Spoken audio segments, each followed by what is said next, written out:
Hello every one. അങ്ങനെ നമ്മൾ ഒത്തിരി പ്രതീക്ഷിച്ചിരുന്ന SSCയുടെ CGLന്റെ ഒഫീഷ്യൽ നോട്ടിഫിക്കേഷൻ വന്നു കഴിഞ്ഞു.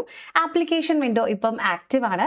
ഏകദേശം 12,200+ പോസ്റ്റുകളിലേക്കാണ് ഇത്തവണത്തെ SSC CGL എക്സാമിൽ വേക്കൻസീസ് ക്ഷണിച്ചിരിക്കുന്നത്. അപ്പോൾ ഇന്ന് നമ്മളിവിടെ ഡിസ്കസ് ചെയ്യാനായിട്ട് പോകുന്നത് കഴിഞ്ഞ തവണത്തെ പോലെയൊക്കെ SSC CGLനെ അപ്ലൈ ചെയ്യാമെന്ന് വിചാരിച്ചിരിക്കുന്നവർക്ക് ഇവിടെ ചെറിയ കുറച്ച് ഡിഫറൻസസ് വരുന്നുണ്ട്. അപ്പോൾ എല്ലാ ക്ലാരിഫിക്കേഷനുമായിട്ട് നിങ്ങൾക്ക് ഒരു സംശയം പോലും ബാക്കി വെക്കാതെ എങ്ങനെ സ്റ്റെപ്പ് ബൈ സ്റ്റെപ്പ് ആയിട്ട്, അതായത് ഫസ്റ്റ് ടൈം ആണ് നിങ്ങൾ SSCനെ കുറിച്ച് കേൾക്കുന്നതെങ്കിൽ പോലും നിങ്ങൾക്ക് എങ്ങനെ വളരെ ക്ലിയർ ആയിട്ട് ഈ എക്സാമിന് അപ്ലൈ ചെയ്യാൻ പറ്റും എന്ന് ഡിസ്കസ് ചെയ്യുന്ന ഒരു ഡീറ്റെയിൽഡ് ആയിട്ടുള്ള വീഡിയോ ആണ്. സോ വീഡിയോ മുഴുവൻ കാണുക, നിങ്ങളുടെ എല്ലാ സംശയങ്ങളും അപ്പം തന്നെ മാറുന്നതായിരിക്കും. അപ്പോൾ SSCയുടെ ഒഫീഷ്യൽ വെബ്സൈറ്റ് ആണ് നിങ്ങളിപ്പം എൻ്റെ ബാക്ക്ഗ്രൗണ്ടിൽ കാണുന്നത്. ഓക്കെ, സോ ഇതിൻ്റെ വെബ്സൈറ്റിൻ്റെ പേര് ssc.gov.in എന്ന് പറയുന്നതാണ്. അപ്പോൾ ഈ വെബ്സൈറ്റിൽ പോയിട്ടാണ് നമ്മൾ SSCയുടെ CGL എക്സാമിന് രജിസ്റ്റർ ചെയ്യേണ്ടത്. അപ്പോൾ SSC എന്ന് പറഞ്ഞിട്ടുണ്ടെങ്കിൽ നിങ്ങൾക്കറിയാലോ, സ്റ്റാഫ് സെലക്ഷൻ കമ്മീഷൻ ആണ് അല്ലേ. അപ്പോൾ ഇന്ത്യയിൽ വരുന്ന പല മിനിസ്ട്രികളിലേക്കും പല ഡിപ്പാർട്ട്മെന്റുകളിലേക്കും പല പോസ്റ്റുകളിലേക്കുള്ള റിക്രൂട്ട്മെന്റ് നടത്തുന്നതിനായിട്ടുള്ള കേന്ദ്ര ഗവൺമെന്റ് എക്സാംസ് ആണ് SSC നടത്തുന്നത്. നമ്മുടെ കേരളത്തിൽ കേരള PSC നടത്തുന്നത് പോലെ സെൻട്രൽ ഗവൺമെന്റ് ജോബ്സിനുള്ള റിക്രൂട്ട്മെന്റ് ആണ് SSC നടത്തുന്നത്. അപ്പോൾ ഇതിൽ തന്നെ 10th level, 12th level, degree level, അങ്ങനെ പല ലെവലിലുള്ള ജോലികളുണ്ട്. സോ ആസ് എ റിസൾട്ട് ഇതിന് പല പല എക്സാംസും ഉണ്ട്. അപ്പോൾ ഇത് ഞാൻ പറയാനുള്ള കാര്യം എന്താണെന്ന് വെച്ചിട്ടുണ്ടെങ്കിൽ, നമ്മൾ ഇവിടെ SSCയുടെ എക്സാംസിന് അപ്ലൈ ചെയ്യുന്നത് ഒരു CGL എക്സാമിന് ഒരു ആപ്ലിക്കേഷൻ, പിന്നെ അടുത്ത എക്സാമിന് മറ്റൊരു ആപ്ലിക്കേഷൻ, ഈ ഒരു രീതിയിലല്ല. ഇവിടെ നമ്മൾക്ക് വൺ ടൈം രജിസ്ട്രേഷൻ, അതായത് ഒറ്റ തവണ നിങ്ങൾ രജിസ്റ്റർ ചെയ്തിട്ടുണ്ടെങ്കിൽ SSCയുടെ ഏത് എക്സാംസിനും നിങ്ങൾക്ക് വളരെ സിമ്പിൾ ആയിട്ട് അപ്ലൈ ചെയ്യാനായിട്ട് സാധിക്കും. ഓക്കെ, അപ്പോൾ ഇതാണ് നമ്മൾ ഇവിടെ പറയുന്ന കാര്യം. സോ വൺ ടൈം രജിസ്ട്രേഷൻ എന്താണ് എന്നതിനെ പറ്റി ഞാൻ ഡീറ്റെയിൽഡ് ആയിട്ടുള്ള ഒരു വീഡിയോ ഇതിനു മുമ്പ് ചെയ്തിട്ടുണ്ടായിരുന്നു. അപ്പോൾ നിങ്ങൾക്ക് വേണമെങ്കിൽ അത് നമ്മളിവിടെ ഐ ബട്ടണിൽ ആഡ് ചെയ്ത് കൊടുക്കാം. വൺ ടൈം രജിസ്ട്രേഷൻ ഡീറ്റെയിൽഡ് ആയിട്ട് അറിയണം എന്നുള്ളവർ ആ ഒരു വീഡിയോ കണ്ടാൽ മതി. അപ്പോൾ ഇപ്പോഴത്തെ വീഡിയോയിൽ നമ്മൾ SSC CGLനെ എങ്ങനെ അപ്ലൈ ചെയ്യണമെന്നാണ് ഫോക്കസ് ചെയ്യാനായിട്ട് പോകുന്നത്. അതുകൊണ്ട് തന്നെ വൺ ടൈം രജിസ്ട്രേഷൻ എന്താണ് എന്ന് ജസ്റ്റ് നമ്മളൊന്ന് പറഞ്ഞു പോവുകയുള്ളൂ. ഓക്കെ, അപ്പോൾ വൺ ടൈം രജിസ്ട്രേഷൻ എന്ന് പറഞ്ഞാൽ നമ്മൾ ആദ്യം തന്നെ ഒരു പ്രൊഫൈൽ ജസ്റ്റ് ക്രിയേറ്റ് ചെയ്തെടുക്കുക SSCയിൽ. സോ ഇവിടെ നമ്മൾ പ്രൊഫൈൽ ക്രിയേറ്റ് ചെയ്തിടുമ്പോൾ നമുക്ക് വാലിഡ് ആയിട്ടുള്ള ഒരു ഇമെയിൽ ID വേണം, വാലിഡ് ആയിട്ടുള്ള ഒരു ആധാർ കാർഡ് വേണം, വാലിഡ് ആയിട്ടുള്ള മൊബൈൽ നമ്പർ വേണം. OTP ഒക്കെ മെയിലിലേക്കും മൊബൈൽ നമ്പറിലേക്കും ഒക്കെ ആയിരിക്കും വരിക. അപ്പോൾ ഇത് വെച്ചിട്ട് നമ്മൾ രജിസ്റ്റർ ചെയ്തിട്ട് നമ്മുടെ ബേസിക് ഡീറ്റെയിൽസ്, അതായത് നമ്മുടെ പേര്, പിന്നെ നമ്മുടെ അഡ്രസ്സ്, പിന്നെ ഫാമിലി ഡീറ്റെയിൽസ് ഒക്കെ, അച്ഛൻ്റെ പേര്, അമ്മയുടെ പേര്, ഈ കാര്യങ്ങളൊക്കെ നമ്മൾ പ്രോപ്പറായിട്ട് സബ്മിറ്റ് ചെയ്യുന്നത് വൺ ടൈം രജിസ്ട്രേഷനിലൂടെയാണ്. അപ്പോൾ അതിൻ്റെ മീനിങ് എന്താണെന്ന് വെച്ചാൽ, ഓരോ തവണയും നിങ്ങൾ ഓരോ എക്സാമിന് അപ്ലൈ ചെയ്യുമ്പോഴും ഈ ബേസിക് ഡീറ്റെയിൽസ് വീണ്ടും വീണ്ടും നിങ്ങൾ അടിച്ചു കൊടുക്കേണ്ടതായിട്ട് വരില്ല. ഓക്കെ, അപ്പോൾ വൺ ടൈം രജിസ്ട്രേഷൻ ചെയ്യുന്നത് എങ്ങനെയാണെന്ന് ഞാൻ ജസ്റ്റ് ഒന്ന് പറയാം. സ്പീഡിൽ പറഞ്ഞു പോവുകയാണ്, ഞാൻ ഒത്തിരി ഡീറ്റെയിൽഡ് ആയിട്ട് പോകുന്നില്ല. കാരണം നമ്മുടെ ഫോക്കസ് ഇവിടെ SSCയുടെ CGL എക്സാം ആണ്. വൺ ടൈം രജിസ്ട്രേഷൻ ഓൾറെഡി അറിയാവുന്നവർക്ക് ഈ ഒരു ഭാഗം സ്കിപ്പ് ചെയ്തിട്ട് നേരെ SSC CGL രജിസ്ട്രേഷനിലേക്ക് പോകാം. ഇനി അതല്ല, ഇത്രയും കൂടെ ഡീറ്റെയിൽഡ് ആയിട്ട് അറിയണം എന്നുള്ളവർ നമ്മുടെ വൺ ടൈം രജിസ്ട്രേഷൻ്റെ വീഡിയോ ഒന്ന് കണ്ടാൽ മതി. ഓക്കെ, അപ്പോൾ എന്താണ് വൺ ടൈം രജിസ്ട്രേഷൻ? നിങ്ങൾ നോക്കുന്ന സമയത്ത് ഏകദേശം ഇതുപോലെയായിരിക്കും നമ്മുടെ പ്രൊഫൈൽ കാണുന്നത്. അപ്പോൾ ഇവിടെ നമുക്ക് ചെയ്യാനുള്ളത് ഫസ്റ്റ് തന്നെ ലോഗിൻ അല്ലെങ്കിൽ രജിസ്റ്റർ എന്ന് പറയുന്ന ഒരു ബട്ടൺ കാണാം. അപ്പോൾ നിങ്ങൾ വൺ ടൈം രജിസ്ട്രേഷൻ ആണ് ചെയ്യാൻ ഉദ്ദേശിക്കുന്നതെങ്കിൽ നിങ്ങൾ ആദ്യം SSCയുടെ പോർട്ടലിൽ രജിസ്റ്റർ ചെയ്യണം. ഓക്കെ, അപ്പോൾ രജിസ്റ്റർ ചെയ്യുന്നതിന് വേണ്ടിയിട്ട് ഈ ലോഗിൻ ഓർ രജിസ്റ്റർ വേറെ വേറെ ബട്ടൺ അല്ല, ഒറ്റ ബട്ടൺ ആണ്. ഇത് ക്ലിക്ക് ചെയ്ത് കഴിഞ്ഞാൽ ഇവിടെ ഇങ്ങനെയൊരു ഡയലോഗ് ബോക്സ് വരുന്നതായിട്ട് കാണാം. ക്ലിയർ? അപ്പോൾ ഓൾറെഡി ഒരു പ്രൊഫൈൽ ഉള്ളവർക്കാണെങ്കിൽ ഇവിടെ നമുക്ക് ഡയറക്റ്റ്ലി യൂസർ നെയിമും പാസ്വേഡും അടിച്ചു കൊടുത്തിട്ടുണ്ടെങ്കിൽ നമുക്ക് പോർട്ടലിൽ കയറാൻ പറ്റും. എന്നാൽ നിങ്ങളൊരു ന്യൂ യൂസർ ആണെങ്കിൽ നിങ്ങൾ പുതിയതായിട്ട് രജിസ്റ്റർ ചെയ്യണം. സോ ന്യൂ യൂസറിന് വേണ്ടി ഇവിടെ രജിസ്റ്റർ നൗ എന്ന് പറയുന്ന ഈ ഒരു ബട്ടണിൽ ക്ലിക്ക് ചെയ്യുക. ക്ലിയർ? അപ്പോൾ ഇത് നിങ്ങൾ ചെയ്ത് കൊടുത്തതിന് ശേഷം നമുക്ക് ഇതുപോലെ ഒരു പ്രൊഫൈൽ ഓപ്പൺ ആയിട്ട് വരും. അപ്പോൾ അവിടെ എന്തൊക്കെ ഉണ്ടാവുക എന്ന് വെച്ചാൽ, നിങ്ങളുടെ പേഴ്സണൽ ഡീറ്റെയിൽസ് കൊടുക്കണം, പാസ്വേഡ് നിങ്ങൾ ക്രിയേറ്റ് ചെയ്യണം. അഡീഷണൽ ഡീറ്റെയിൽസ് എന്ന് പറയുന്നത് നിങ്ങളുടെ നാഷണാലിറ്റി, ഏത് രാജ്യത്തുള്ള ആളാണ്, നിങ്ങളുടെ അഡ്രസ്സ് ഏതാണ്, നിങ്ങളുടെ ബേസിക് എഡ്യൂക്കേഷണൽ ക്വാളിഫിക്കേഷൻ എന്തൊക്കെയാണ്, പിന്നെ ഇതെല്ലാം നിങ്ങൾ പറഞ്ഞ കാര്യങ്ങൾ കറക്റ്റ് ആണ് എന്നതിൻ്റെ ഒരു ഡിക്ലറേഷൻ കൂടെ കൊടുക്കണം. അപ്പോൾ ഈ ഒരു പേജ് ആയിരിക്കും വരും. ക്ലിയർ? അപ്പോൾ ഈ 4 സ്റ്റെപ്സ് പ്രോപ്പറായിട്ട് ചെയ്ത് കഴിഞ്ഞാൽ നിങ്ങളുടെ വൺ ടൈം രജിസ്ട്രേഷൻ റെഡി ആവും. ക്ലിയർ ആയല്ലോ എല്ലാവർക്കും? അപ്പോൾ അതിന് വേണ്ടിയിട്ട് ഇവിടെ ക്ലിയർ ആയിട്ട് കാണാം, ഇങ്ങനെയാണ് നമ്മുടെ ആ ഒരു സ്ക്രീൻ പേജ് വരുന്നത്. അപ്പോൾ ഇതിന് ശേഷം ഈ ഒരു പേജ് കണ്ടു കഴിഞ്ഞാൽ നിങ്ങൾ ഇവിടെ കണ്ടിന്യൂ ആണ് കൊടുക്കേണ്ടത്. ക്ലിയർ ആയോ എല്ലാവർക്കും? സോ കണ്ടിന്യൂ കൊടുത്തു കഴിഞ്ഞിട്ടുണ്ടെങ്കിൽ നിങ്ങൾ നേരെ പോകുന്നത് ആധാർ ബേസ്ഡ് ആയിട്ടുള്ള ഒരു വെരിഫിക്കേഷൻ്റെ പേജിലേക്കായിരിക്കും. സോ പ്ലീസ് റിമെമ്പർ, നിങ്ങൾക്ക് ആധാർ കാർഡ് ഉണ്ടെങ്കിൽ ആധാർ വെച്ചിട്ട് രജിസ്റ്റർ ചെയ്യുന്നതാണ് ഏറ്റവും നല്ലത്. ഇനി അല്ലാന്നുണ്ടെങ്കിൽ നിങ്ങൾ വേറെ അഡീഷണൽ ആയിട്ടുള്ള ഐഡികളായിരിക്കും കൊടുക്കേണ്ടി വരുന്നത്. ഓക്കെ, സോ ആധാർ കാർഡ് വെച്ച് രജിസ്റ്റർ ചെയ്യുന്നതാണ് ഏറ്റവും നല്ലത്. നിങ്ങളുടെ പാസ്വേഡൊക്കെ എന്തെങ്കിലും മറന്നു പോയിട്ടുണ്ടെങ്കിലും ആധാർ കാർഡ് വെച്ചിട്ട് ആ നമ്പർ വെച്ചിട്ട് തന്നെ നിങ്ങൾക്ക് ലോഗിൻ ചെയ്തിട്ട് പാസ്വേഡ് ഇൻ കേസ് മറന്നാലും റിട്രീവ് ചെയ്തെടുക്കാൻ പറ്റുന്നതാണ്. അപ്പോൾ ആധാർ കാർഡ് ഉണ്ടെന്നുണ്ടെങ്കിൽ ഇവിടെ നിങ്ങൾ യെസ് കൊടുക്കുക. അതിനുശേഷം നിങ്ങളുടെ ആധാർ നമ്പർ കൃത്യമായിട്ട് ഇവിടെ ഒരു തവണ എഴുതുക. രണ്ടാമത് ഒന്നുകൂടെ നിങ്ങളുടെ ആധാർ കാർഡ് ഇവിടെ കൊടുക്കുക. അതിനുശേഷം ഇനി നിങ്ങൾ ആധാർ കാർഡ് ഇല്ല എന്നാണ് കൊടുക്കുന്നതെങ്കിൽ നിങ്ങൾക്ക് വേറെ ഏതെങ്കിലുമൊക്കെ ID പ്രൂഫായിട്ട് കൊടുക്കേണ്ടി വരും. വോട്ടർ ID കാർഡ് നിങ്ങൾക്ക് കൊടുക്കാം, അതിന് പ്രശ്നമല്ല. നിങ്ങളുടെ പാൻ കാർഡോ അല്ലെങ്കിൽ ഡ്രൈവിംഗ് ലൈസൻസോ അങ്ങനെ എന്തെങ്കിലും ഗവൺമെൻറ് ആയിട്ട് സർവീസസിലുള്ള എന്തെങ്കിലും ID കാർഡ് ഉണ്ടെങ്കിൽ അത് നിങ്ങൾക്ക് ഇവിടെ കൊടുക്കാം. പക്ഷേ ഐ വുഡ് സജസ്റ്റ് നിങ്ങൾ ആധാർ കാർഡ് ഉണ്ടെങ്കിൽ അത് കൊടുക്കുന്നതായിരിക്കും ബെറ്റർ. ഓക്കെ, ഇനി അതിനുശേഷം ഇവിടെ ഒരു ഡിക്ലറേഷൻ ആണ് ഇവിടെ വരുന്നത്. സോ ഡിക്ലറേഷൻ നിങ്ങൾക്ക് വേണമെങ്കിൽ വായിച്ചു നോക്കാം. ഇത് കേൾക്കണം എന്നുണ്ടെങ്കിൽ ഈ ഒരു ബട്ടൺ നിങ്ങൾക്ക് പ്ലേ ചെയ്യാം. ഹിന്ദിയിൽ വായിക്കണം എന്നുണ്ടെങ്കിൽ അത് ചെയ്യാം. അതിനുശേഷം OTP കൊടുക്കുക. ഓക്കെ, സെൻഡ് OTP എന്ന് കൊടുത്തിട്ടുണ്ടെങ്കിൽ നിങ്ങളുടെ ആധാറുമായിട്ട് രജിസ്റ്റേർഡ് ആയിരിക്കുന്ന മൊബൈൽ നമ്പറിലേക്ക് നിങ്ങളുടെ OTP വരും. ക്ലിയർ? സോ OTP വന്നതിന് ശേഷം നിങ്ങൾക്ക് നിങ്ങളുടെ പേര് ഇവിടെ കറക്റ്റ് ആയിട്ട് കൊടുക്കണം. സോ പ്ലീസ് റിമെമ്പർ, നിങ്ങളുടെ പേര് നിങ്ങളുടെ മെട്രിക്കുലേഷൻ അതായത് 10th സ്റ്റാൻഡേർഡ് സർട്ടിഫിക്കറ്റിൽ ഉള്ളതുപോലെ തന്നെ കൊടുക്കണം. അപ്പോൾ ഈ വൺ ടൈം രജിസ്ട്രേഷൻ്റെ സമയത്ത് നിങ്ങൾ ക്രിയേറ്റ് ചെയ്യുന്ന പേര് തന്നെ ആയിരിക്കും നിങ്ങൾ ഏത് എക്സാമിന് അപ്ലൈ ചെയ്താലും അതിൽ പോപ്പുലേറ്റ് ആയിട്ട് വരിക. ഓക്കെ, അപ്പോൾ അത് മാറില്ല. ആൻഡ് അത് പിന്നെ എഡിറ്റ് ചെയ്യാനും പറ്റില്ല. ഓക്കെ, സോ ഡോക്യുമെന്റ് വെരിഫിക്കേഷൻ്റെ സമയത്ത് നിങ്ങളുടെ പേര് നോക്കുമ്പം ഇതിൽ കാണിക്കുന്ന പേര് അതായത് 10th സർട്ടിഫിക്കറ്റിലുള്ള പേര് തന്നെയാണോ നിങ്ങളുടെ ആപ്ലിക്കേഷനിലുള്ളത് നോക്കും. അതല്ല എന്നുണ്ടെങ്കിൽ അത് മിസ്മാച്ച് ആവും, അവിടെ വേറെ ഇഷ്യൂസ് വരും. സോ വെരി വെരി ഇമ്പോർട്ടൻറ്റ്, നിങ്ങളുടെ 10th സ്റ്റാൻഡേർഡ് സർട്ടിഫിക്കറ്റിലുള്ള പോലെ തന്നെ പേര് ഇവിടേക്ക് കൊടുക്കണം. ഓക്കെ, അത് കൊടുത്തത് തെറ്റിപ്പോവാതിരിക്കാനാണ് ഒന്നും കൂടെ ഇവിടെ നമുക്ക് റിപ്പീറ്റ് ചെയ്യാനുള്ള ഓപ്ഷൻ വരുന്നത്. അതിനുശേഷം എപ്പോഴെങ്കിലും പേര് മാറ്റിയിട്ടുണ്ടോ ഉണ്ടെങ്കിൽ യെസ് എന്ന് കൊടുക്കാം. അങ്ങനെയാണെങ്കിൽ ന്യൂ ചേഞ്ച്ഡ് നെയിം ഏതാണെന്ന് കൊടുക്കാം. ഇല്ലാന്നുണ്ടെങ്കിൽ അത് ജസ്റ്റ് നോ കൊടുത്താൽ മതി. അതിനുശേഷം നിങ്ങൾ ഇത് സബ്മിറ്റ് ചെയ്ത് കഴിഞ്ഞാൽ ഇത് സക്സസ് എന്ന് പറഞ്ഞ് നിങ്ങൾക്ക് ഇവിടെ കാണാൻ പറ്റും. ക്ലിയർ ആയോ എല്ലാവർക്കും? അപ്പോൾ ഇവിടെ നിങ്ങൾ കൊടുക്കേണ്ട കാര്യങ്ങൾ എന്തൊക്കെയാണ്? നിങ്ങളുടെ പേര്, അതുപോലെ തന്നെ നിങ്ങളുടെ ജെൻഡർ, നിങ്ങളുടെ ഡേറ്റ് ഓഫ് ബർത്ത്, ഇങ്ങനെ നിങ്ങളുടെ ബേസിക് ഡീറ്റെയിൽസ് നിങ്ങൾ കൊടുത്തു കഴിഞ്ഞിട്ടുണ്ടെങ്കിൽ അതാ ഇവിടെ കാണാൻ പറ്റുമേ. സോ ഇങ്ങനെയാണ് വരുന്നത്. നിങ്ങളുടെ ജെൻഡർ നിങ്ങൾക്ക് സെലക്ട് ചെയ്യാം, ഡേറ്റ് ഓഫ് ബർത്ത് സെലക്ട് ചെയ്യാം, പിന്നെ നിങ്ങളുടെ ഫാദേഴ്സ് നെയിം എൻ്റർ ചെയ്യണം, മദേഴ്സ് നെയിം എൻ്റർ ചെയ്യണം. ഇതൊന്നും പിന്നെ മാറ്റാൻ പറ്റില്ല. ഇതൊക്കെ നിങ്ങളുടെ 10th സ്റ്റാൻഡേർഡ് ബേസ്ഡ് ആയിട്ട് വരണം. ഡേറ്റ് ഓഫ് ബർത്തിനൊക്കെ ഈ കലണ്ടർ ഓപ്ഷൻ വരുന്നതായിരിക്കും. ഓക്കെ, ഫാദേഴ്സ് നെയിമും ഉണ്ട്, മദേഴ്സ് നെയിമും ഉണ്ട്. അത് മാത്രമല്ല ഇത് ഓരോ തവണയും വെരിഫൈ ചെയ്യാനും പറയുന്നുണ്ട്. റീസൺ ബീങ് പിന്നെ അത് മാറ്റാൻ പറ്റില്ല. ഇതൊക്കെ ഓട്ടോ പോപ്പുലേറ്റഡ് ആയിരിക്കും. ക്ലിയർ? അപ്പോൾ നിങ്ങളുടെ 10th സ്റ്റാൻഡേർഡിലെ ബോർഡ് ഏതാണോ അതും നിങ്ങൾക്ക് ചൂസ് ചെയ്യാം. അതിൽ നിങ്ങളുടെ റോൾ നമ്പറും നിങ്ങൾക്ക് ചൂസ് ചെയ്ത് കഴിഞ്ഞ് കാൻഡിഡേറ്റിൻ്റെ ഇമെയിൽ ID യും മൊബൈൽ നമ്പറും കൂടെ സെറ്റ് ചെയ്ത് കഴിഞ്ഞിട്ടുണ്ടെങ്കിൽ ഇവിടെ കംപ്ലീറ്റ് ആയി നിങ്ങളുടെ ഫസ്റ്റത്തെ രജിസ്ട്രേഷൻ്റെ ആദ്യത്തെ സ്റ്റെപ്പ്. ക്ലിയർ ആയല്ലോ? സോ എന്തൊക്കെ നമ്മൾ കൊടുത്തു? പേര് കൊടുത്തു, അതിനുശേഷം നമ്മുടെ 10th സ്റ്റാൻഡേർഡിലെ രജിസ്റ്റർ നമ്പർ കൊടുത്തു, പിന്നെ ബോർഡ് ഏതാണെന്ന് വെച്ചാൽ അത് കൊടുത്തു, ഫാദർ നെയിം, മദേഴ്സ് നെയിം, പിന്നെ നിങ്ങളുടെ ജെൻഡർ കൊടുത്തു, ഇമെയിൽ ID യും ഫോൺ നമ്പറും കൊടുക്കും. ഓക്കെ, സോ ഇവിടെ ശ്രദ്ധിക്കുക, ഇവിടെ നിങ്ങൾ കൊടുക്കുന്ന ഇമെയിൽ ID നിങ്ങളുടെ തന്നെ ഇമെയിൽ ID യും നിങ്ങളുടെ തന്നെ മൊബൈൽ നമ്പറും ആയിരിക്കണം. കാരണം ഇനിയുള്ള ഫർദർ കമ്മ്യൂണിക്കേഷൻ ഒക്കെ ഈ ഇമെയിൽ ID യിലേക്കും ഈ മൊബൈൽ നമ്പറിലേക്കുമാണ് കൊടുക്കുന്നത്. ഓക്കെ, സോ അപ്പോൾ ഇതിൽ ഇപ്പോൾ റെയിൽവേയുടെ ഒക്കെ കേസാണെങ്കിൽ ചിലപ്പോൾ നമുക്ക് 2 വെരിഫിക്കേഷനും വേണ്ടി വരും. ഇതിൽ നിങ്ങൾക്ക് ഏതെങ്കിലും ഒന്ന് മതി, പക്ഷേ രണ്ടും വാലിഡ് ആയിട്ടുള്ളത് തന്നെ നമ്മൾ കൊടുക്കണം. ഓക്കെ, എന്നിട്ട് നിങ്ങൾ സേവ് കൊടുത്തിട്ട് നെക്സ്റ്റ് കൊടുക്കാം. അപ്പോൾ ഇവിടെ മൊബൈൽ നമ്പറും വാലിഡേറ്റഡ്, മൊബൈൽ നമ്പറാണ് കൊടുക്കുന്നതെങ്കിൽ ഇവിടെ വാലിഡേറ്റഡ് എന്ന് കാണും, ഇമെയിൽ ID കൊടുക്കുന്നതെങ്കിൽ ഇവിടെ വാലിഡേറ്റഡ് എന്ന് കാണും. സോ ടോട്ടലി ഇത് അക്കൗണ്ട് വാലിഡേറ്റ് ആയി. സോ നിങ്ങളുടെ പേഴ്സണൽ ഡീറ്റെയിൽസ് നിങ്ങൾ ഇവിടെ സബ്മിറ്റ് ചെയ്തു. ക്ലിയർ? അപ്പോൾ പേഴ്സണൽ ഡീറ്റെയിൽസ് സബ്മിറ്റ് ചെയ്ത് കഴിഞ്ഞിട്ടുണ്ടെങ്കിൽ തന്നെ നിങ്ങൾക്ക് അവിടെ ഒരു ഏകദേശം ചെറിയൊരു പ്രൊഫൈൽ റെഡി ആയിട്ടുണ്ട്. അവിടെ വെച്ചിട്ട് നിങ്ങൾക്കൊരു രജിസ്റ്റർ നമ്പർ കിട്ടും.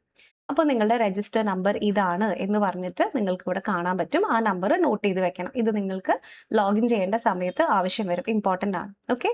സോ പേഴ്സണൽ ഡീറ്റെയിൽസ് കഴിഞ്ഞിട്ടുണ്ടെങ്കിൽ നമ്മുടെ അടുത്ത സ്റ്റെപ്പ് എന്ന് പറയുന്നത് നമ്മളുടെ പാസ്വേഡ് ക്രിയേഷൻ ആണ്. സോ ഇത് നിങ്ങൾ ഇവിടെ കൊടുത്തു കഴിഞ്ഞിട്ടുണ്ടെങ്കിൽ രജിസ്ട്രേഷൻ പ്രോസസ്സ് കംപ്ലീറ്റ് ചെയ്യാൻ കണ്ടിന്യൂ ചെയ്യാൻ പറയും. സോ നിങ്ങൾ അത് ജസ്റ്റ് കണ്ടിന്യൂ കൊടുക്കുക. അപ്പോൾ നിങ്ങൾക്ക് ഇവിടെ നിന്ന് കിട്ടിയ രജിസ്റ്റർ നമ്പർ ഉണ്ടായിരുന്നല്ലോ, ഇവിടെ നിന്ന് കിട്ടിയിട്ടുണ്ടായിരുന്ന ഈ രജിസ്റ്റർ നമ്പർ ഇവിടെ നിങ്ങൾ അടിച്ചു കൊടുക്കുക. അതിനുശേഷം പാസ്വേഡ്, നിങ്ങൾക്ക് വേണ്ട പാസ്വേഡ് നിങ്ങൾ ഇവിടെ ക്രിയേറ്റ് ചെയ്ത് കൊടുക്കുക. എന്നിട്ട് ഈ ക്യാപ്ചർ വാല്യൂ കൂടി അടിച്ചു കൊടുത്തിട്ട് സൈൻ ഇൻ ചെയ്യുക. ക്ലിയർ? അപ്പോൾ ഇതാണ് OTRലെ ഒന്നാമത്തെ കാര്യം. ക്ലിയർ? അപ്പോൾ ഈ പാസ്വേഡ് എവിടെ നിന്നാണെന്ന് അറിയാമോ? നിങ്ങളിപ്പം മെയില് അല്ലെങ്കിൽ ഇമെയിൽ ID കൊടുക്കാൻ പറഞ്ഞിട്ടുണ്ടായിരുന്നില്ലേ, അല്ലെങ്കിൽ നിങ്ങളുടെ മൊബൈൽ നമ്പർ കൊടുക്കാൻ പറഞ്ഞു. അപ്പോൾ നിങ്ങളുടെ മെയിലിലേക്ക് ഓട്ടോ ജനറേറ്റഡ് ആയിട്ടുള്ള ഒരു പാസ്വേഡ് ആയിരിക്കും ഇപ്പോൾ വന്നിട്ടുണ്ടാവുക. ക്ലിയർ? അപ്പോൾ ഈ പ്രോസസ്സ് കഴിയുന്നതിൻ്റെ ഇടയ്ക്ക് നിങ്ങൾക്കൊരു മെയിൽ വരും.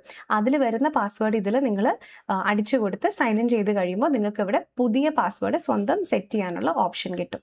ഓക്കെ. അപ്പോൾ നിങ്ങളുടെ പഴയ പാസ്വേഡ്, നേരത്തെ പാസ്വേഡും പിന്നെ ഇപ്പം നിങ്ങൾ സെറ്റ് ചെയ്യാൻ പോകുന്ന പാസ്വേഡും കൂടെ ഇവിടെ പ്രോപ്പറായിട്ട് കൊടുക്കുക. ഇനി അതിൽ ചെറിയ നോട്ട് ഉണ്ട്, അതായത് ഇത്ര നമ്പർ ഓഫ് ക്യാരക്ടേഴ്സേ പാടുള്ളൂ എന്ന് വെച്ചാൽ നിങ്ങൾക്ക് അറിയാമല്ലോ, പാസ്വേഡിൻ്റെ സെക്യൂരിറ്റി ബേസ്ഡ് ആയിട്ടുള്ള ഒരുപാട് കാര്യങ്ങളുണ്ട്. നമ്പർ വേണം, സ്പെഷ്യൽ ക്യാരക്ടേഴ്സ് വേണം, അങ്ങനെ കാര്യങ്ങളുണ്ട്. സോ അത് അനുസരിച്ചിട്ടുള്ള ഒരു പാസ്വേഡ് സെറ്റ് ചെയ്യുക. എന്നിട്ട് ആ പാസ്വേഡ് ഒന്നും കൂടി ഇവിടെ കൺഫേം ചെയ്യുക. അതിനുശേഷം സെക്യൂരിറ്റി ക്വസ്റ്റ്യൻസ് 2 ഉണ്ട്, അത് ആൻസർ ചെയ്യുക. അതും കൂടെ നിങ്ങൾ സേവ് ചെയ്ത് കഴിഞ്ഞാൽ നിങ്ങളുടെ പാസ്വേഡ് ക്രിയേറ്റഡ് സക്സസ്ഫുള്ളി എന്ന് പറയുന്ന ഒരു മെസ്സേജ് കാണും. ഓക്കെ. അപ്പോൾ OTRൽ നിങ്ങൾ പ്രൊഫൈൽ ക്രിയേറ്റ് ചെയ്തു, നിങ്ങളുടെ പാസ്വേഡും നിങ്ങൾ റെഡിയാക്കി സബ്മിറ്റ് ചെയ്തു. ഇത് രണ്ടും ചെയ്ത് കഴിഞ്ഞാൽ പിന്നെ നിങ്ങൾക്ക് അഡീഷണൽ ഡീറ്റെയിൽസും ഡിക്ലറേഷനും കൂടെ മാത്രമാണ് ചെയ്യാനുള്ളൂ. അപ്പോൾ അഡീഷണൽ ഡീറ്റെയിൽസിൽ നമ്മളിതാ വീണ്ടും ഇതേ പേജിലേക്ക് എത്തി. രജിസ്ട്രേഷൻ നമ്പർ, പുതിയ പാസ്വേഡ് വെച്ച് നിങ്ങൾക്ക് അപ്പോൾ ഒന്നുകൂടെ ലോഗിൻ ചെയ്യണം കേട്ടോ, പാസ്വേഡ് റീസെറ്റ് ചെയ്ത കാരണം. എന്നിട്ട് നിങ്ങളുടെ കാറ്റഗറി ഏതാണ് അത് കൊടുക്കുക, നാഷണാലിറ്റി ഏതാണ് അത് കൊടുക്കുക, എന്തെങ്കിലും ഡിസബിലിറ്റി ക്ലെയിം ചെയ്യുന്ന ആളാണോ ആണെങ്കിൽ യെസ് കൊടുക്കുക, അല്ലെങ്കിൽ അല്ലാന്ന് കൊടുക്കുക. ഐഡൻറ്റിഫിക്കേഷൻ മാർക്ക് നിങ്ങളോട് ചോദിക്കും. പിന്നെ അഡ്രസ് ബേസ്ഡ് ആയിട്ടുള്ള കാര്യങ്ങൾ, പെർമനൻ്റ് അഡ്രസ്സും പിന്നെ നിങ്ങളുടെ കമ്മ്യൂണിക്കേഷൻ കറണ്ട് അഡ്രസ്സും നിങ്ങളോട് ചോദിക്കും. 2 സെയിം ആണെങ്കിൽ യെസ് എന്ന് കൊടുക്കുക. എന്നിട്ട് സേവ് ആൻഡ് നെക്സ്റ്റ് കൊടുത്തിട്ടുണ്ടെങ്കിൽ നിങ്ങളുടെ അഡീഷണൽ ഡീറ്റെയിൽസും സക്സസ്ഫുൾ ആയി. ഇനി അത് കഴിഞ്ഞിട്ട് നമുക്കൊരു ഡിക്ലറേഷൻ വരും. അപ്പോൾ ഈ ഒരു ബോക്സ് ടിക്ക് ചെയ്ത് കൊടുത്തിട്ട് പ്രിവ്യൂ OTR എന്ന്, അതായത് 1 ടൈം രജിസ്ട്രേഷനിൽ നിങ്ങൾ കൊടുത്ത ഡീറ്റെയിൽസ് ഒക്കെ കറക്റ്റ് ആണോ എന്ന് ഇവിടെ നിന്ന് നിങ്ങൾക്ക് ചെക്ക് ചെയ്ത് നോക്കാം. ഇവിടെ എന്തെങ്കിലും മിസ്റ്റേക്ക് വന്നിട്ടുണ്ടെങ്കിൽ it cannot be corrected. Please remember, ഇപ്പം നിങ്ങൾ കൊടുക്കുന്ന എല്ലാ ഡീറ്റെയിൽസും, അതായത് നിങ്ങളുടെ പേര്, date of birth, gender, 10th standard marks ഒന്നും നമ്മൾ കൊടുത്തിട്ടില്ല. ബോർഡ്, രജിസ്റ്റർ നമ്പർ, അച്ഛൻ്റെ പേര്, അമ്മയുടെ പേര്, ഐഡൻറ്റിഫിക്കേഷൻ മാർക്ക്, പിന്നെ നിങ്ങളുടെ അഡ്രസ്സ്, കമ്മ്യൂണിക്കേഷൻ അഡ്രസ്സും കൊടുക്കുന്നുണ്ട്, മറ്റേ അഡ്രസ്സും കൊടുക്കുന്നുണ്ട്, പെർമനൻ്റ് അഡ്രസ്സും കൊടുക്കുന്നുണ്ട്, ഡിസബിലിറ്റി, ഇത് എല്ലാം ഓട്ടോ പോപ്പുലേറ്റഡ് ആയിട്ട് വരും. ഇത് മാറ്റാൻ പറ്റില്ല. സോ ഇത് ഡബിൾ ചെക്ക് ചെയ്തിട്ട് വേണം നിങ്ങൾ ഡിക്ലെയർ ചെയ്യാൻ. എന്നിട്ട് ഡിക്ലെയർ ചെയ്ത് കഴിഞ്ഞാൽ നിങ്ങൾക്ക് ഡിക്ലറേഷൻ സബ്മിറ്റഡ് സക്സസ്ഫുള്ളി എന്ന് പറഞ്ഞ ഒരു മെസ്സേജ് വരും. ഇതായിരിക്കും പിന്നെ നിങ്ങളുടെ പ്രൊഫൈലിൽ വരുന്നത്. പിന്നെ ഇത്രയും കാര്യങ്ങളാണ് നിങ്ങളുടെ ഡാഷ്ബോർഡിൽ നോക്കിയിട്ടുണ്ടെങ്കിൽ കാണും. ക്ലിയർ? അപ്പോൾ ഇത്രയും നിങ്ങൾ ചെയ്ത് കഴിഞ്ഞിട്ടുണ്ടെങ്കിൽ നിങ്ങളുടെ 1 ടൈം രജിസ്ട്രേഷൻ സക്സസ്ഫുൾ ആയി. ക്ലിയർ? അപ്പോൾ ഇതിൻ്റെ ഞാനിപ്പോൾ സ്പീഡിൽ പറഞ്ഞു പോയുള്ളൂ, ചിലപ്പോൾ നിങ്ങൾക്ക് സംശയം ഉണ്ടാകും. അങ്ങനെയാണെങ്കിൽ ആ വീഡിയോ ഒന്ന് കണ്ടാൽ മതി. നമ്മുടെ ചാനലിൽ തന്നെ ചെയ്ത വീഡിയോ ആണ്. ഇത്രയും ചെയ്ത് കഴിഞ്ഞാലാണ് നിങ്ങൾക്ക് CGLന് അപ്ലൈ ചെയ്യാൻ പറ്റുള്ളൂ. ഇത് ചെയ്തിട്ടില്ല എന്നുണ്ടെങ്കിൽ അപ്ലൈ ചെയ്യാൻ പറ്റില്ല. ഓക്കെ. ഇത് ചെയ്തതിന് ശേഷം നിങ്ങൾ വീണ്ടും CGL എക്സാമിന് അപ്ലൈ ചെയ്യാൻ പോവുകയാണെങ്കിൽ ഇതുപോലെ ആയിരിക്കും നമ്മുടെ ഹോം പേജ് ഉണ്ടാവുക. സോ നേരത്തെ നമ്മൾ എന്താ ചെയ്തേ, രജിസ്റ്റർ നൗ കൊടുത്തിട്ട് നമ്മൾ പുതിയ അക്കൗണ്ട് എടുത്തു. ഇവിടെ നമുക്ക് അതിൻ്റെ ആവശ്യമില്ല, നമുക്ക് ഡയറക്റ്റ്ലി ഇവിടെ ലോഗിൻ ചെയ്യാനായിട്ട് പറ്റും. സോ നമ്മൾ നേരത്തെ എടുത്തിട്ടുണ്ടായിരുന്ന രജിസ്ട്രേഷൻ നമ്പറും നമ്മൾ സ്വന്തം ക്രിയേറ്റ് ചെയ്ത പാസ്വേഡും കൊടുത്ത് ഈ ക്യാപ്ചർ വാല്യൂം കൂടെ അടിച്ചു കൊടുത്താൽ നമുക്ക് പ്രൊഫൈലിലേക്ക് കയറാൻ പറ്റും. ക്ലിയർ? സോ പ്രൊഫൈലിൽ കയറി കഴിഞ്ഞിട്ടുണ്ടെങ്കിൽ ഇതുപോലെയായിരിക്കും നിങ്ങളുടെ വിൻഡോ കാണാനുണ്ടാവുക. അപ്പോൾ ഇപ്പോൾ ലൈവ് ആയിട്ടുള്ള എക്സാമിനേഷൻസ് ഏതൊക്കെയാണ് നിങ്ങൾക്ക് ഇവിടെ ക്ലിയർ ആയിട്ട് കാണാൻ പറ്റും. ഇവിടെ CGL exam application date open ആണ്, 1 മാസത്തേക്കുണ്ട്. സോ June 22 വരെ നിങ്ങൾക്ക് അപ്ലൈ ചെയ്യാനായിട്ടുള്ള ഡേറ്റ് ഉണ്ട് എന്ന് ഇവിടെ ക്ലിയർ ആയിട്ട് കാണാൻ പറ്റും. ക്ലിയർ? അപ്പോൾ ഇനി എന്താ ചെയ്യേണ്ടത്, നേരെ പോയിട്ട് അപ്ലൈ എന്ന് പറയുന്ന ബട്ടണിൽ ക്ലിക്ക് ചെയ്യുക. അപ്ലൈ ചെയ്ത് കഴിഞ്ഞിട്ടുണ്ടെങ്കിൽ ഫസ്റ്റ് നിങ്ങൾക്ക് CGL എക്സാമിനെ പറ്റിയിട്ടുള്ള കുറച്ച് ഡിക്ലറേഷൻ കാണും. അതായത് ഫോം പ്രോപ്പറായിട്ട് വായിച്ചു നോക്കണം, ഡീറ്റെയിൽസ് എല്ലാം കൃത്യമായിട്ട് കൊടുക്കണം എന്നുള്ള ജനറൽ ആയിട്ടുള്ള കുറച്ച് ഇൻസ്ട്രക്ഷൻസ് കാണും.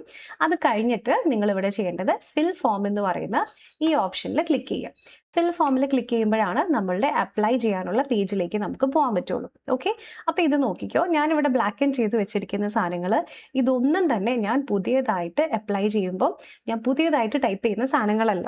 സോ നിങ്ങൾക്ക് ഇവിടെ കാണാം കാൻഡിഡേറ്റിൻ്റെ പേര്, ന്യൂ അല്ലെങ്കിൽ ചേഞ്ച്ഡ് നെയിം, പിന്നെ fathers name, mothers name, date of birth, പിന്നെ ഏജ് നമ്മൾ കാൽക്കുലേറ്റ് ചെയ്യേണ്ട, അത് സ്വന്തം കാൽക്കുലേറ്റ് ചെയ്തോളും. കാരണം CGL എക്സാമിന് എലിജിബിൾ ആണോ അല്ലയോ എന്ന് ചെക്ക് ചെയ്യുന്നത് നോട്ടിഫിക്കേഷനിൽ വന്നത് പ്രകാരം August 1, 2026 ഉള്ളിൽ ആണ് നമ്മുടെ ഏജ് ക്രൈറ്റീരിയയിൽ കട്ട് ഓഫ് അപ്പർ ലിമിറ്റ് നോക്കുന്നത്. ഓക്കെ, സോ അത് സ്വന്തം കാൽക്കുലേറ്റ് ചെയ്തോളും, നമ്മൾ കാൽക്കുലേറ്റ് ചെയ്യേണ്ട കാര്യമില്ല. അപ്പോൾ ഇതൊക്കെ സ്വന്തം പോപ്പുലേറ്റ് ചെയ്ത് വരും, ഓട്ടോ പോപ്പുലേറ്റഡ് ആണ്. സോ ആസ് എ റിസൾട്ട് നമുക്കിവിടെ ഒന്നും ചേഞ്ച് ചെയ്യാൻ പറ്റില്ല. ഇതാ ഞാൻ പറഞ്ഞത്, OTRൽ നമ്മൾ വളരെ ശ്രദ്ധിച്ച് ചെയ്യണം. നിങ്ങളുടെ pin code, correspondence address, mobile number, പിന്നെ ഇമെയിൽ ID, ഈ ഡീറ്റെയിൽസ് എല്ലാം തന്നെ ഓട്ടോ പോപ്പുലേറ്റഡ് ആയിട്ട് വരും. എന്നിട്ട് നമുക്കിവിടെ നെക്സ്റ്റ് കൊടുക്കാനേ പറ്റുള്ളൂ, ഒന്നും ചേഞ്ച് ചെയ്യാൻ പറ്റില്ല. ജസ്റ്റ് ഓക്കെ കൊടുത്തു കഴിഞ്ഞിട്ടുണ്ടെങ്കിൽ അടുത്ത പേജിലേക്ക് പോകും. ഓക്കെ, ഇതൊക്കെ ഡെഡ് ആയിട്ടാണ് കിടക്കണേ, ഇതൊന്നും നമ്മൾ പിന്നെ കൊടുക്കുന്നതല്ല. മനസ്സിലായല്ലോ എല്ലാവർക്കും? ഓക്കെ, അപ്പോൾ ഇതാണ് CGL ആപ്ലിക്കേഷനിലെ ഫസ്റ്റത്തെ സ്റ്റെപ്പ്. ഇനി നമ്മൾ രണ്ടാമത് ചെയ്യാൻ പോകുന്നത് അഡീഷണൽ ഇൻഫർമേഷൻ ആണ്. അപ്പോൾ അഡീഷണൽ ഇൻഫർമേഷനിൽ നമ്മൾ നേരത്തെ OTR ചെയ്ത സമയത്ത് മെട്രിക്കുലേഷൻ്റെ ഡീറ്റെയിൽസ് മാത്രമേ കൊടുത്തിട്ടുണ്ടായിരുന്നു. പക്ഷേ CGL എന്ന് പറയുന്നത് ഒരു ഡിഗ്രി ബേസ്ഡ് എക്സാം ആണ്. സോ നിങ്ങളുടെ ഹയസ്റ്റ് ക്വാളിഫിക്കേഷൻ എന്താണോ അത് നിങ്ങൾക്ക് ഇവിടെ കൊടുക്കാം. സോ പ്ലീസ് റിമെമ്പർ, ഇത് നിങ്ങളുടെ ഹയസ്റ്റ് ക്വാളിഫിക്കേഷൻ ആണ്, അല്ലാതെ നിങ്ങളുടെ ക്വാളിഫയിങ് എഡ്യൂക്കേഷണൽ ക്വാളിഫിക്കേഷൻ അല്ല. ഫോർ എക്സാമ്പിൾ, ഇപ്പോൾ നിങ്ങൾ MSc കഴിഞ്ഞ ഒരാളാണ്, അപ്പോൾ നിങ്ങളുടെ ഹയസ്റ്റ് ക്വാളിഫിക്കേഷൻ ഡിഗ്രി ആണോ പോസ്റ്റ് ഗ്രാജുവേഷൻ ആണോ? അന്നേരം നിങ്ങളുടെ ഹയസ്റ്റ് ക്വാളിഫിക്കേഷൻ PG ആണ്. സോ ഇവിടെ നിങ്ങൾ PG കൊടുത്തു എന്നതുകൊണ്ട് ഒരു പ്രശ്നവും ഇല്ല.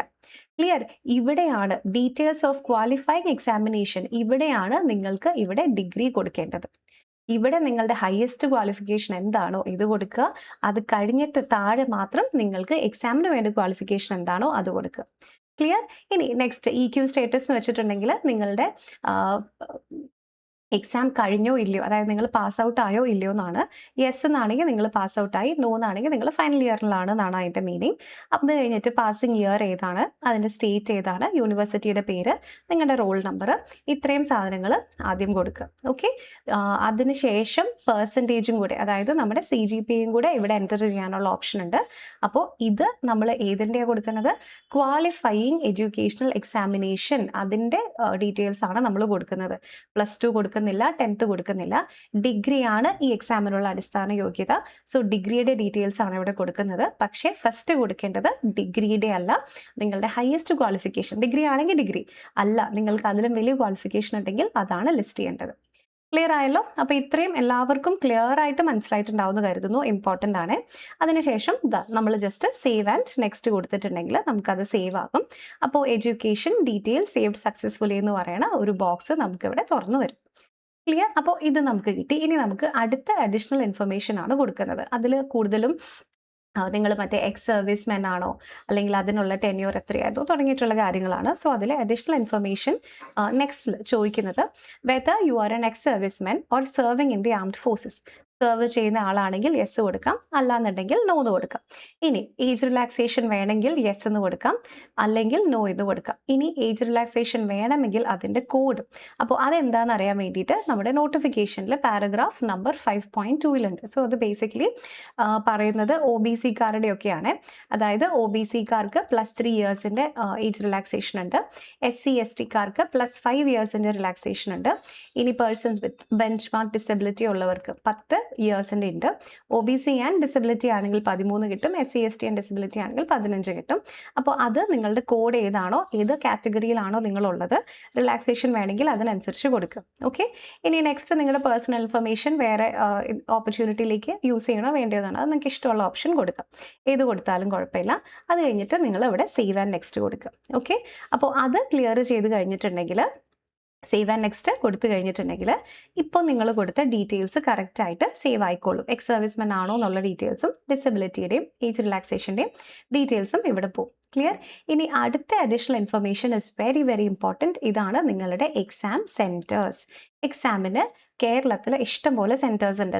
കണ്ണൂർ, മലപ്പുറം, കോഴിക്കോട്, കോട്ടയം, ഒരുപാട് പ്ലേസസ് ഉണ്ട്. 1-2 പ്ലേസസിൽ മാത്രമാണ് ഇല്ലാത്തേ അപ്പോൾ ഞാൻ അത് CGLൻ്റെ വീഡിയോ ചെയ്ത സമയത്ത് ഡീറ്റെയിൽഡ് ആയിട്ട് നിങ്ങൾക്ക് പറഞ്ഞു തന്നിട്ടുണ്ട് ഏതൊക്കെയാണ് സെൻറ്റേഴ്സ് എന്ന്. ഇല്ലെങ്കിൽ നിങ്ങളിതാ ഇതിൻ്റെ പ്രിഫറൻസ് ഈ ഡ്രോപ്പ് ഡൗണിൽ ക്ലിക്ക് ചെയ്യുമ്പം കാണാൻ പറ്റും ഏതൊക്കെ സെൻറ്റേഴ്സാണ് ഉള്ളതെന്ന്. അപ്പോൾ 3 സെൻറ്റേഴ്സ് നിങ്ങൾ മസ്റ്റായിട്ട് കൊടുത്തിട്ടുണ്ടാവണം. എത്ര സെൻറ്റേഴ്സ് ആണ്? 3 സെൻറ്റേഴ്സ് കൊടുത്തിട്ടുണ്ടാവണം. ഓക്കെ, അതിലൊന്നും ലീവ് ചെയ്യാൻ പറ്റത്തില്ല. empty ആയിട്ട് 3 സെൻറ്ററും പ്രിഫറൻസ് കൊടുക്കണം. കാരണം ഇതിൽ ഏത് സെൻറ്റർ വേണമെങ്കിലും നിങ്ങൾക്ക് കിട്ടും. അത് ഓരോരുത്തരുടെ ഭാഗ്യം പോലെ ഇരിക്കും. ചിലർക്ക് മിക്കവർക്കും കിട്ടുന്നത് 1ാമത്തെ പ്രിഫറൻസ് ആയിരിക്കും. ചിലപ്പോൾ 2ാമത്തെയോ അല്ലെങ്കിൽ 3ാമത്തെയോ ആയി പോകും.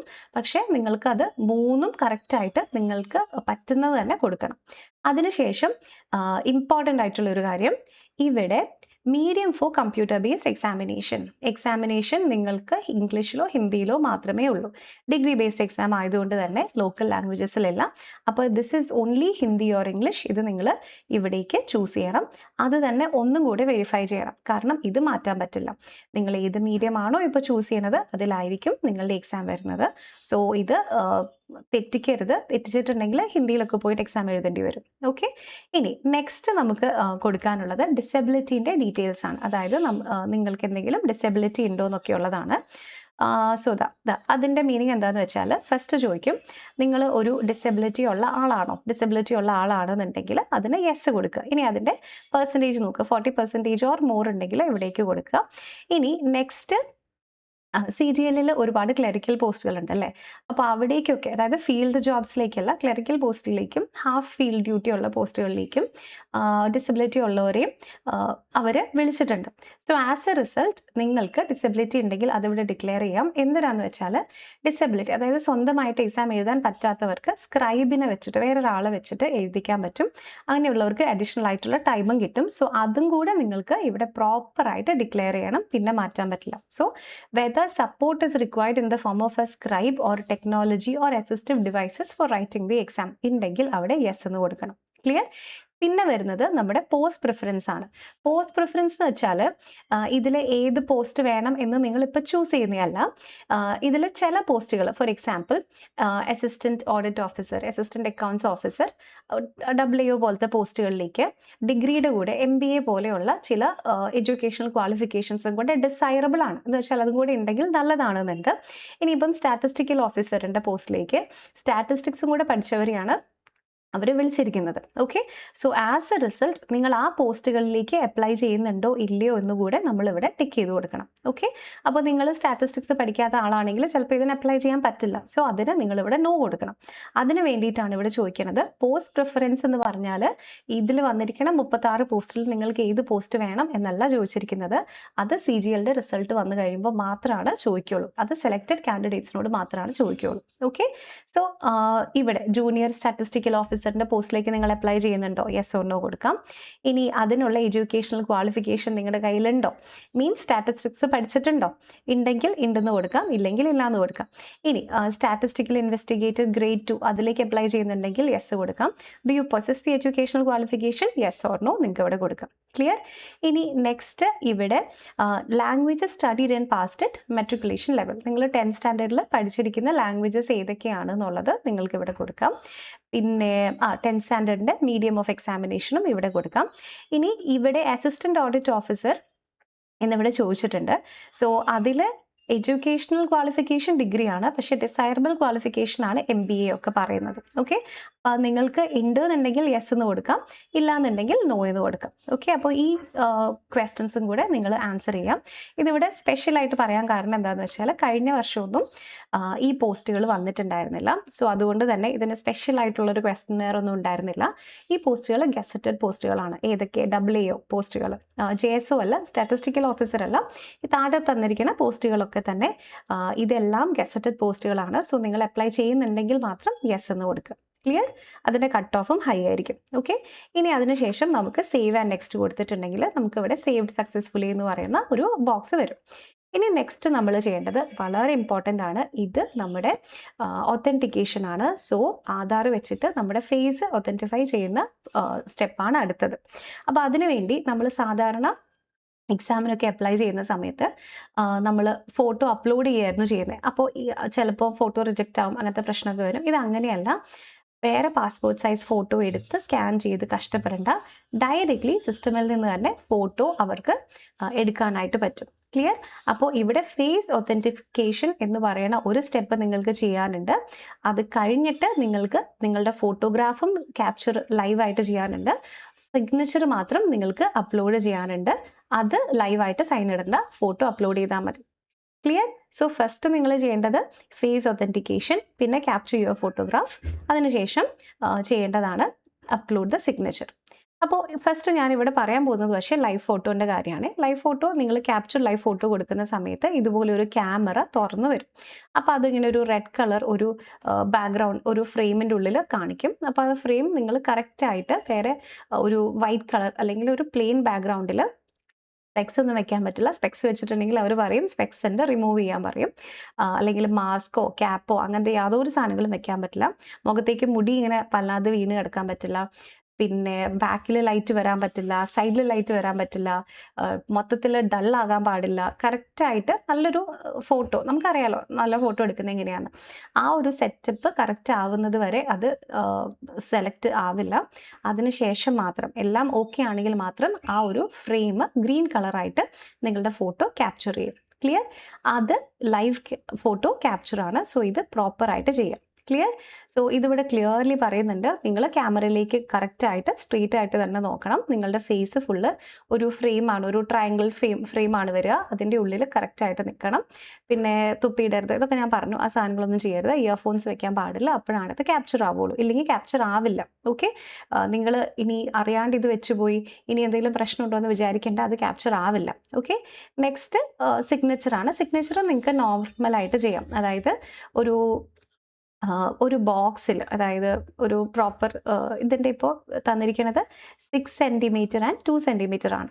അപ്പോൾ ഈ ഡിമെൻഷൻസിൽ 6 സെൻറ്റിമീറ്റർ വിഡ്ത്തും 2 സെൻറ്റിമീറ്റർ ഹൈറ്റും ഉള്ള ഒരു ബോക്സ് വരച്ചിട്ട് അതിൻ്റെ ഉള്ളിൽ നിങ്ങൾ ജസ്റ്റ് സൈൻ ഇടുക. എന്നിട്ട് അത് 10 KB to 20 KB ഫോമാറ്റിൻ്റെ ഉള്ളിൽ ആയിട്ടുള്ള ഒരു ഇമേജ് ആക്കി വെക്കുക.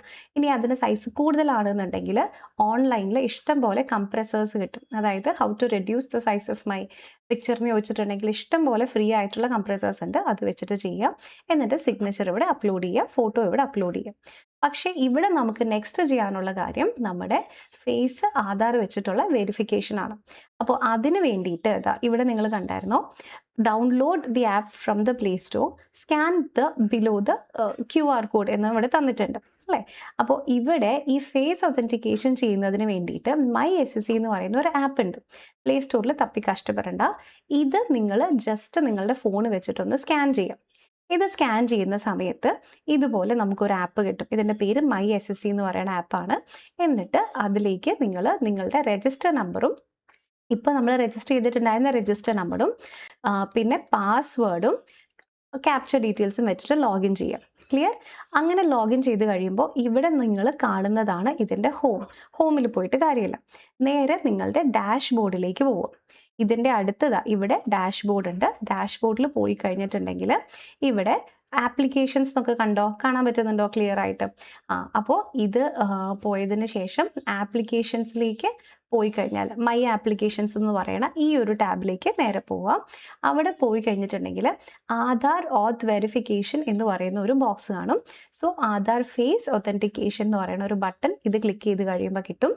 അതിൽ ക്ലിക്ക് ചെയ്യാം. അന്നേരം ഒരു ക്യാമറ തെളിഞ്ഞു വരും. ഓക്കെ?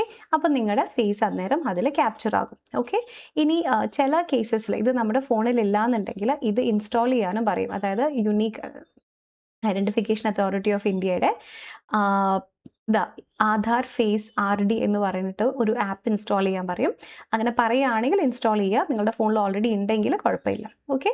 അപ്പോൾ ഇതും കൂടി കഴിയുമ്പോഴാണ് നമ്മുടെ ഫോട്ടോ വെരിഫിക്കേഷൻ സക്സസ്ഫുൾ ആവുകയുള്ളൂ. ഇല്ലെങ്കിൽ സക്സസ്ഫുൾ ആവില്ല. ക്ലിയർ എല്ലാവർക്കും? അപ്പോൾ ഇത്രയും കൂടെ ചെയ്ത് കഴിഞ്ഞിട്ടുണ്ടെങ്കിലാണ് ഫോട്ടോ കറക്റ്റായിട്ട് അപ്ലോഡ് ആവുകയുള്ളൂ. അതിനുശേഷം ഇനി വേറെ വലിയ കാര്യങ്ങളൊന്നുമില്ല. ജസ്റ്റ് ഡിക്ലറേഷൻ മാത്രമേ വരുള്ളൂ. ഓക്കെ? അപ്പോൾ ഇതിൽ പറഞ്ഞ കാര്യങ്ങളൊക്കെ നമ്മൾ പ്രോപ്പറായിട്ട് വായിച്ചു എന്ന് പറഞ്ഞിട്ട് ഇവിടെ അഗ്രി ചെയ്യാം. അതിനുശേഷം ഈ ക്യാപ്ചർ ഇവിടെ എൻ്റർ ചെയ്യുക. എന്നിട്ട് വേണമെങ്കിൽ ചേഞ്ചസ് വേണമെങ്കിൽ ഇവിടെ നമുക്ക് ഗോ ബാക്ക് ചെയ്യാം, അല്ലെങ്കിൽ ഇവിടെ സബ്മിറ്റ് ചെയ്യാം. സബ്മിറ്റ് ചെയ്താൽ പിന്നെ മാറ്റാൻ പറ്റില്ല. വേണമെങ്കിൽ ഗോ ബാക്ക് ചെയ്തിട്ട് പ്രിവ്യൂ ചെയ്യാൻ പറ്റും. ക്ലിയർ? അപ്പോൾ ഇപ്പം തന്നെ നിങ്ങൾ പേയ്മെൻറ്റ് കൊടുക്കണമെന്നില്ല. വേണമെങ്കിൽ നേരെ തിരിഞ്ഞ് ഗോ ടു ഡാഷ്ബോർഡിലേക്ക് പോയിട്ട് പേയ്മെൻറ്റ് പിന്നെ ചെയ്താൽ മതി.